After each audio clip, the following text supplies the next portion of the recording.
Hello, I'm Dr. Jim Wells from Tremco Barrier Solutions.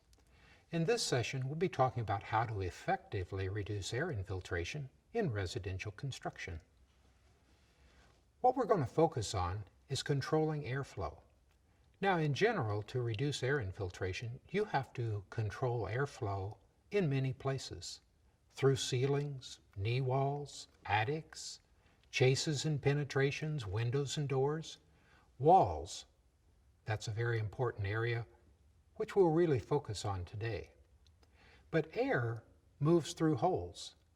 To fix the air infiltration, simply fix the holes. We need to know where they are. We need to create a continuous air barrier to minimize the holes.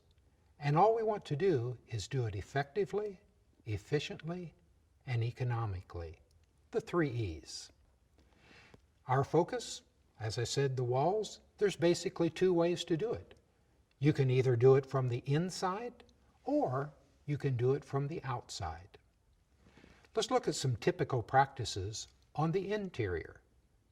When trying to limit air infiltration by treating the interior of the frame walls, a standard practice is to put considerable amounts of caulk on the interior of the wall. It's referred to as an AIP, or air infiltration package.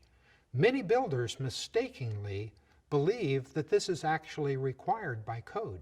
However, code only says that the wall shall be durably sealed to limit air infiltration, and this allows many more alternatives to stop the air.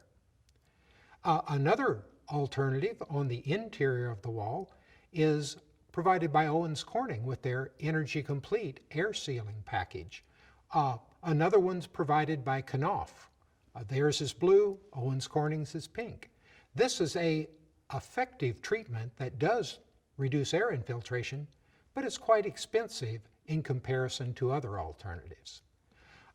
Many builders use spray foam, not to fill the entire cavity with foam, but to put a thin layer of foam that only is there to stop the air infiltration, and they put fiberglass bats on top of that. This also can be effective, but it's an expensive alternative to reducing air infiltration. Another alternative to reduce air infiltration is dense packed cellulose.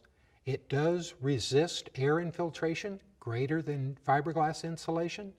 But again, if your primary purpose for the cellulose is only to stop air infiltration, it's a more expensive alternative than necessary. Another way to stop air infiltration is obviously to go to the exterior of the wall. Considering the complexity of the interior surface of the wall with all the 2x4 framing, corners, and additional details that you would have to attend to, coating the exterior of the wall and sealing it to avoid air infiltration is far simpler, more reliable, and straightforward.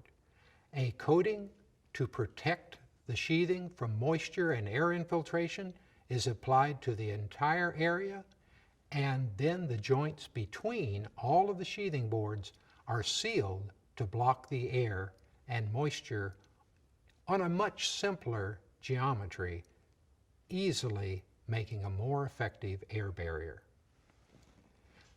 Here we see EnviroDry, which is a specially designed and formulated coating that seals the entire surface of the wall to moisture and air infiltration, and there's special treatment of all the joints between the panels of the sheathing that keeps water and air from going through the joints between the panels.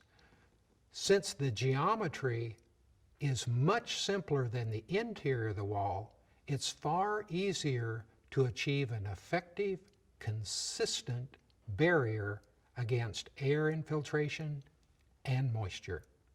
Liquid applied air and water barriers reduce air infiltration effectively, efficiently, and economically.